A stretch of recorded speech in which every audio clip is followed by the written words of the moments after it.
오늘 우리에게 주시는 하나님의 말씀은 이사야서 7장 14절입니다.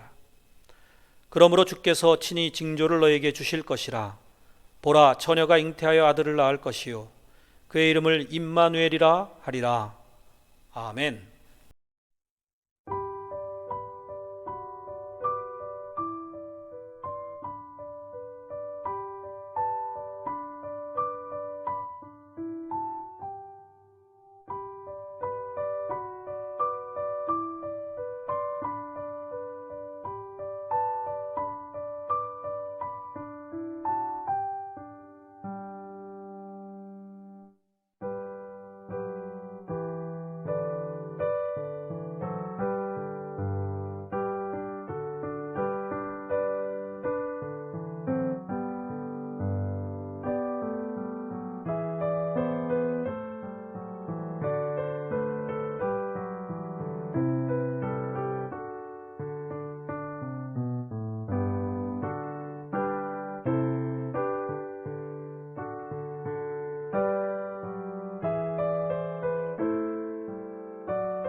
할렐루야. 임마누엘의 징조라는 제목으로 말씀 증거하겠습니다. 지난주에 우리가 두려워 떠는 아하스 왕과 백성들에 대해서 흔들림이라는 제목으로 말씀을 나누면서 하나님께 징조를 구하라는 명령을 듣고도 구하지 않고 하나님 외에 아수르라든지 자기의 계산이나 눈에 보이는 것들을 의존했던 어리석은 아하스 왕의 불신앙에 대해서 살펴봤습니다. 근데 사실은 아하스 왕도 표면적으로는 하나님을 믿는 왕이었어요. 그러니까 그 이야기를 들으면서 사실은 자기 자신에게 적용을 해봐야 됩니다. 과연 내가 믿는 사람답게 우상 숭배라든지 불신앙의 모습으로 살고 있지는 않는지 적용을 해봐야 됩니다. 과연 내가 믿는 사람답게 늘 깨어 기도하며 하나님을 신뢰하는 신실한 백성으로 살아가고 있는지를 살펴보시고 적용하시는 저와 여러분 되시기를 바랍니다. 오늘날에 어찌 보면 아하스 왕 때보다도 더 극심하게 하나님을 떠나서 다른 걸 의지하고 살아가는 현대인들이라고 볼 수 있습니다. 돈이 가장 대표적이죠. 또 점쟁이 무당을 찾아가고 또 술과 마약을 찾고 사이비 이단에 빠지기도 하고요. 하나님의 말씀에 어긋난 죄악들이 만연한 현실입니다. 전쟁이나 살인, 동성애, 성범죄, 사기, 심지어 자살이나 무신론적인 각종 행태들이 우리를 하나님으로부터 멀어지게 만들고 우리의 영혼을 비폐하게 무너뜨리고 있습니다. 이러한 맥락 가운데에서 하나님께서 특이한 징조를 하나 약속하신 것입니다. 그게 바로 오늘 본문이죠. 14절 다시 한번 읽겠습니다. 그러므로 주께서 친히 징조를 너에게 주실 것이라. 보라, 처녀가 잉태하여 아들을 낳을 것이요 그의 이름을 임마누엘이라 하리라. 어떤 사람들은 여기 한마디를 더 추가해 가지고 결혼해서 라는 단어를 넣어서 이것을 자연스럽게 이해해 보고자 하는 사람들도 있습니다. 즉 처녀가 결혼해서 아들을 낳을 것이요, 이렇게 해석하는 것입니다. 그런데 하나님의 말씀은 가감하면 안 되죠. 그런 식으로 해석을 하면 굳이 하나님께서 친히 징조로까지 주셨을까? 너무나 평범한 말씀이 되고 맙니다. 그러니까 여기에 나오는 징조는 분명히 남자를 알지 못하는, 남자와 관계를 맺지 않고 처녀가 자녀를 잉태하는 하나님의 놀라운 능력의 역사라는 것입니다. 요즘은 결혼을 안 하는 사람들이 계속 증가를 하고 있어요. 그래서 어떤 기업에서는 만 36세가 되면 사내 게시판에다가 비혼 선언을 하게 되면 축의금도 주고 또 휴가도 주는 이러한 신풍속도가 생겨나고 있습니다. 제가 결혼할 때만 해도 정부 시책으로 아들, 딸 구별 말고 하나만 낳아 잘 기르자, 이러한 시대였습니다. 그런데 오늘날은 어떻습니까? 저출산 문제가 심각하죠. 비혼 문제까지 이제 인구 감소가 너무나 큰 사회적인 문제로 대두하고 있습니다. 또 결혼을 하면 자녀를 낳는 것이 축복이죠. 그게 여의치 않을 때는 인공수정을 통해서, 시험관 아기를 통해서 이렇게 자녀를 갖기도 합니다. 그런데 문득 이런 생각이 들더라고요. 우리 연약한 인간들의 지혜로도 인위적으로 아이를 잉태케 하는 인공수정을 할 수 있다면 전능하신 하나님께서야 얼마든지 신공수정이죠, 그렇게 처녀가 아이를 잉태하게 만드실 수 있었겠구나 생각을 하게 되었습니다. 물론 저는 하나님이 개입하시면 어떠한 기적이든지 당연히 일어난다고 믿음으로 받아들입니다만, 우리가 이렇게 이성적으로 생각을 해봐도 하나님에 비해 훨씬 열등한 우리 인간들이 인공수정을 성공했기 때문에 전능하신 하나님께 처녀 잉태가 불가능하겠는가 하는 것이죠. 이렇게 성경을 읽을 때 기적을 기적으로서 대하는 것이 중요합니다.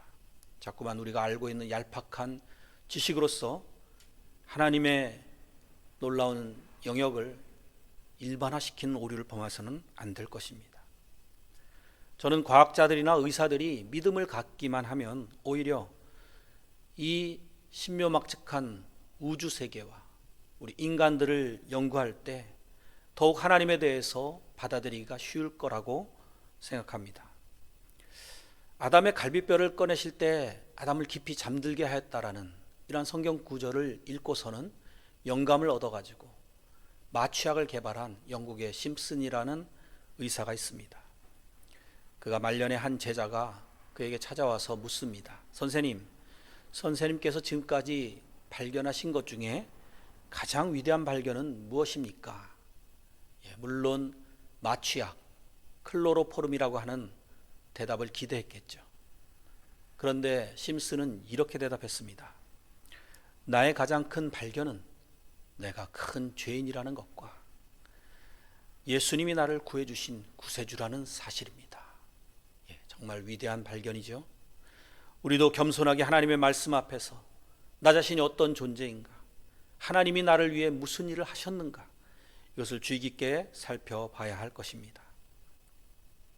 성경 속에 나오는 기적들은 기적 그 자체의 의미보다는 그것이 담고 있는 하나님의 뜻을 아는 것이 중요합니다.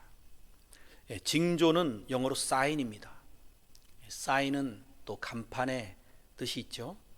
각종 간판들이 어떤 장소를 잘 나타내주고 또 어떤 안내 문구를 잘 표현해 주듯이 이 임마누엘의 사인은 하나님 아버지의 마음을 잘 나타내는 사인인 것입니다.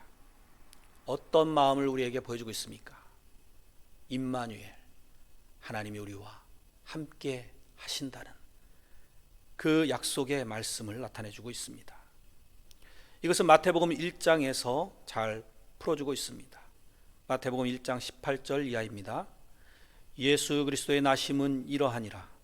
그의 어머니 마리아가 요셉과 약혼하고 동거하기 전에 성령으로 잉태된 것이 나타났더니 그의 남편 요셉은 의로운 사람이라. 그를 드러내지 아니하고 가만히 끊고자 하여 이 일을 생각할 때에 주의 사자가 현몽하여 이르되 다윗의 자손 요셉아 내 아내 마리아 데려오기를 무서워하지 말라. 그에게 잉태된 자는 성령으로 된 것이라. 아들을 낳으리니 이름을 예수라 하라. 이는 그가 자기 백성을 그들의 죄에서 구원할 자이심이라 하니라. 이 모든 일이 된 것은 주께서 선지자로 하신 말씀을 이루려 하심이니 이르시되 보라 처녀가 잉태하여 아들을 낳을 것이요 그의 이름을 임마누엘이라 하리라 하셨으니 이를 번역한즉 하나님이 우리와 함께 계시다 함이라. 요셉이 잠에서 깨어 일어나 주의 사자의 분부대로 행하여 그의 아내를 데려왔으나 아들을 낳기까지 동침하지 아니하더니 나음의 이름을 예수라 하니라. 여기서 우리는 예수님께서 성령으로 잉태되셨다는 사실을 봅니다. 성령으로 잉태되셨다는 것은 하나님의 초자연적인 능력으로 잉태되었다는 것이죠. 그러므로 예수님은 인간으로 나셨지만 원죄는 없으신 인성과 신성을 동시에 지니신 하나님이십니다. 하나님이 사람이 되신 거예요. 그리고 예수님은 분명히 처녀의 몸에서 태어나신 전무후무한 최초의 징조를 보여주신 참 메시아이십니다. 그런데 이 임마누엘의 징조는 그동안 우리가 살펴봤던 남은 자, 그루터기, 거룩한 씨에 이어서 하나님의 심판과 구원을 함께 보여주고 있는 공의와 사랑이 공존하는 징조입니다. 마치 예수님의 재림과 종말이 심판과 구원이라고 하는 두 가지 측면을 동시에 지니는 것처럼 그것을 다 내포하고 있습니다. 그래서 믿는 자에게는 구원의 날이지만 믿지 않는 자에게는 심판과 멸망의 날이 다가오는 것입니다. 이 예언을 거슬러 성경을 올라가 보면 창세기 3장 15절까지 이어지는 것을 봅니다. 창세기 3장 15절에 내가 너로 여자와 원수가 되게 하고 내 후손도 여자의 후손과 원수가 되게 하리니 여자의 후손은 내 머리를 상하게 할 것이요 너는 그의 발꿈치를 상하게 할 것이니라 하시고, 인류가 최초로 죄를 짓고 어찌할 바 몰라 하고 있을 때 하나님께서 잘못에 대해 엄중하게 죄를 물으시고 벌하시던 그 심판의 자리에서 구원의 약속과 소망을 주셨던 원시 복음이죠. 그리고 그 여자의 후손으로 오실 메시아가 이제는 좀 더 구체적으로 알려주십니다. 그는 처녀에게서 날 것이고 또 산의 아이일 것이다 라고 하는 말씀으로 범위가 좁혀지고 구체화되었습니다. 이렇게 구약 성경의 서두 부분, 창세기의 여인의 후손, 그리고 이제 중간 부분 이사야서에서의 처녀의 아들, 그리고 이것이 신약 서두 부분인 마태복음 1장에서 예수님을 인해 성취되었다라는 것을 보면서 우리는 이렇게 성경을 관통하는 가장 중요한 메시지가 무엇인가? 하나님의 원대하신 계획과 뜻을 알게 되는 것입니다. 이사야서에는 이 메시아에 대한 예언들이 곳곳에 있습니다. 여러분들과 함께 몇 가지 한번 확인을 하려고 합니다. 이것이 중요한 이유는 우리가 지금 믿고 붙들고 있는 예수님이 우리의 구원자이시다 라고 하는 것에 대해서 확신을 가지시기를 바라는 마음입니다. 어떤 분은 하나님은 믿겠는데 하나님의 아들이라고 하는 또 인간으로 오신 메시아 예수 그리스도에 대해서는 믿지 못하겠다 하는 분도 계시거든요. 그래서 한번 한두 구절 살펴보도록 하겠습니다. 이사야 9장 6절에서 7절입니다. 이는 한 아기가 우리에게 낳고 한 아들을 우리에게 주신 바 되었는데 그의 어깨에는 정사를 메었고 그의 이름은 기묘자라 모사라 전능하신 하나님이라 영존하시는 아버지라 평강의 왕이라 할 것임이라. 그 정사와 평강의 더함이 무궁하며 또 다윗의 왕자와 그의 나라에 군림하여 그 나라를 굳게 세우고 지금 이후로 영원히 정의와 공의로 그것을 보존하실 것이라. 만군의 여호와의 열심히 일을 이루시리라. 한 아기가 낳고 이미 완료형으로 이렇게 예언의 또 하나님의 일하심의 확실성을 증거하고 있고요. 그 어깨에는 정사를 메었고 그 이름은 기묘자라 모사라. 이러한 것들은 어떤 통치자라든지 지도자에게 충분히 붙여질 수 있는 칭호입니다. 그런데 그 다음에 뭐라고 하면은 전능하신 하나님이라 영존하신 아버지라 말씀하고 있습니다. 만약에 인간에게 이러한 전능하신 하나님, 영존하시는 아버지다 라고 한다면 그것은 뭐가 되겠습니까? 그것은 신성모독이 되겠죠. 또 하나님이 그토록 싫어하시는 하나님 외에 다른 신을 섬기는 것이 되겠죠. 그러니까 이건 예수님이 아니라면 도저히 이해가 되지 않는 이상한 예언이었을 것입니다. 또 한 군데 더 보겠습니다. 이사야서 11장 1절입니다. 이새의 줄기에서 한 싹이 나며 그 뿌리에서 한 가지가 나서 결실할 것이요. 이새라고 하는 인물은 다윗의 아버지입니다. 그러니까 좀 더 예언이 구체화되죠. 다윗의 자손으로 예수 그리스도께서 나실 것이다 라는 것이죠. 10절에 보면은 그날에 이새의 뿌리에서 한 싹이 나서 만민의 기치로 설 것이요 열방이 그에게로 돌아오리니 그가 거한 곳이 영화로우리라. 이것도 우리 인간의 이해로는 어떤 무력으로 통치할 메시아 이렇게 보았던 것이죠. 유대인들이 대부분 그렇게 해석을 했습니다만 하나님의 방식은 어땠냐 하면 예수 그리스도를 통해서 지금도 열방이 돌아오고 있습니다.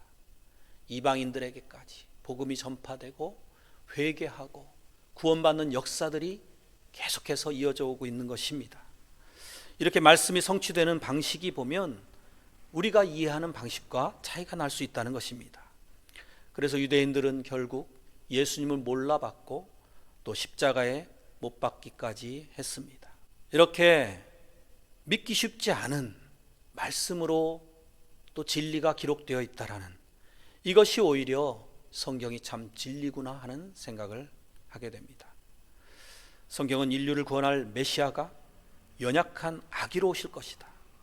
처녀에게서 잉태될 것이다. 그리고 또 연약하게 나무에 달려 죽으실 것까지 예언하고 있습니다. 이런 방식으로 올 줄은 꿈에도 몰랐던 것이죠. 그런데 부활 승천하시고 또 성령님을 보내주시고 다시 재림하실 왕으로서 세상을 완전히 새롭게 만드실 그날까지 기록이 되어 있습니다. 우리를 거듭나게 하고 계시는 이 모든 것들이 다 하나님의 열심으로 이루어지는 사실입니다. 마태복음 16장에 보니까 바리새인과 사두개인들이 예수님을 시험해서 하늘로부터 오는 표적을 구했습니다.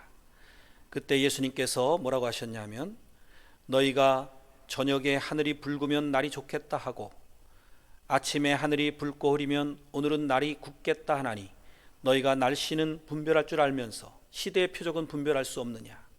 악하고 음란한 세대가 표적을 구하나 요나의 표적밖에는 보여줄 표적이 없느니라 하시고 그들을 떠나가시니라.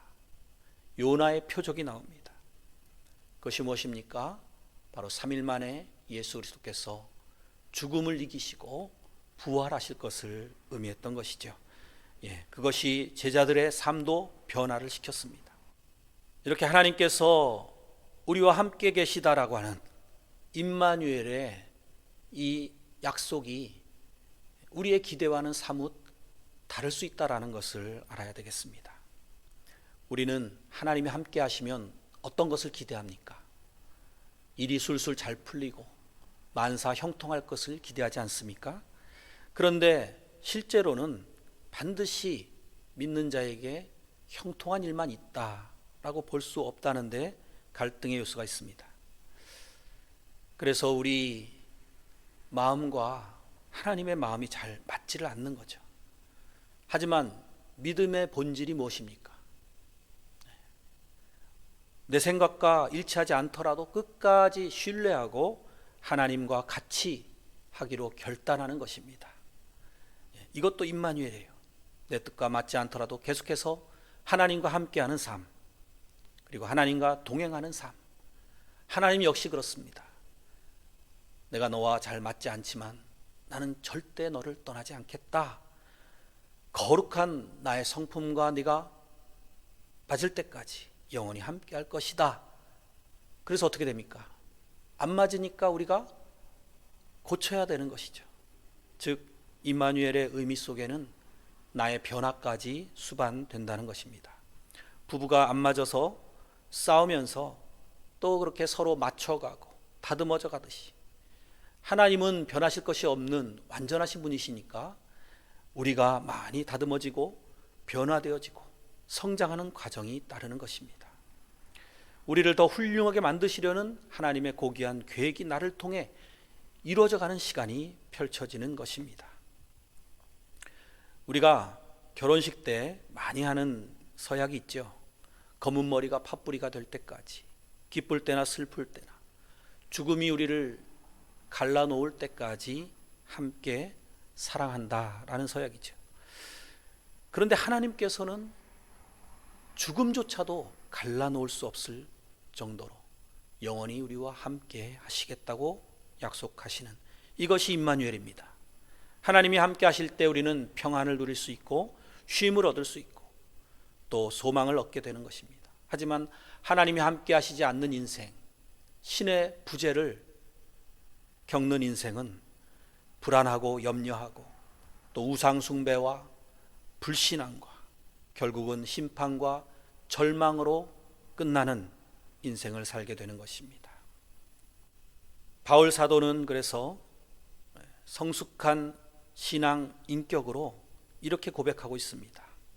내가 그리스도와 함께 십자가에 못 박혔나니 그런즉 이제는 내가 사는 것이 아니요 오직 내 안에 그리스도께서 사시는 것이라. 이제 내가 육체 가운데 사는 것은 나를 사랑하사 나를 위하여 자기 자신을 버리신 하나님의 아들을 믿는 믿음 안에서 사는 것이라. 결국 성숙한 신앙 인격이 되는 것은 나를 낮추고 나를 죽이고 오직 하나님의 뜻에 굴복하는 신앙. 그래서 나는 틀리지만 하나님은 100% 옳으십니다 라고 하는 고백으로 나아가는 것입니다. 어떤 상황이든지 주님께서 나와 동행하시는 것, 그것을 또 성경은 형통이라고 합니다. 그래서 임마누엘의 복은 형통의 복으로 연결이 됩니다. 그러한 대명사가 있죠. 요셉입니다. 요셉은 노예로 팔려가서 보디발 장군의 집에서 머슴살이를 했죠. 그때에도 창세기 39장 2절에 보면 여호와께서 요셉과 함께 하심으로 그가 형통한 자가 되어 그의 주인 애굽 사람의 집에 있으니 그의 주인이 여호와께서 그와 함께 하심을 보며, 여호와께서 그와 함께 하신다. 이게 뭡니까? 임마누엘이죠. 또 여호와께서 그의 범사에 형통하게 하심을 보았더라. 하나님이 함께 하시니까 형통한 것이죠. 그가 또 누명을 쓰고 감옥에 갇혔을 때에도 23절에 이렇게 기록하고 있습니다. 간수장은 그의 손에 맡긴 것은 무엇이든지 살펴보지 아니하였으니 이는 여호와께서 요셉과 함께 하심이라. 임마누엘이죠. 여호와께서 그를 범사에 형통하게 하셨더라. 그래서 결국은 요셉은 하나님의 주권을 깨닫게 되고 성숙한 신앙 고백의 자리까지 성장해 가는 것을 봅니다.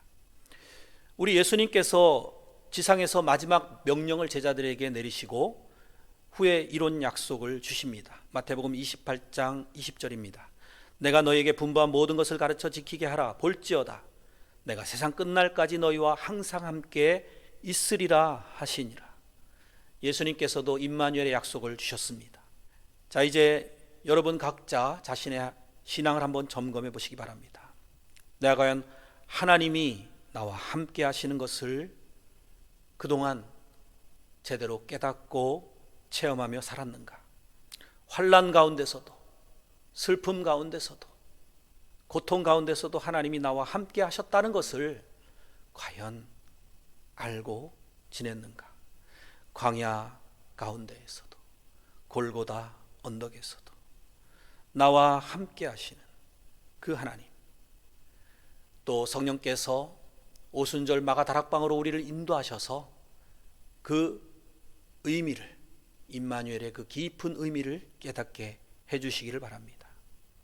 임마누엘, 그 이름은 이 세상에서 가장 고귀한 이름이요, 우리를 형통하게 이끄시는 축복된 이름입니다. 고난당하는 자, 슬퍼 우는 자에게 주시는 하늘 소망이고 위로입니다. 또한 이 무거운 짐을 지고 살아가는 세상 속에서 유일한 쉼이요 안식처요 평안한 그늘인 것입니다.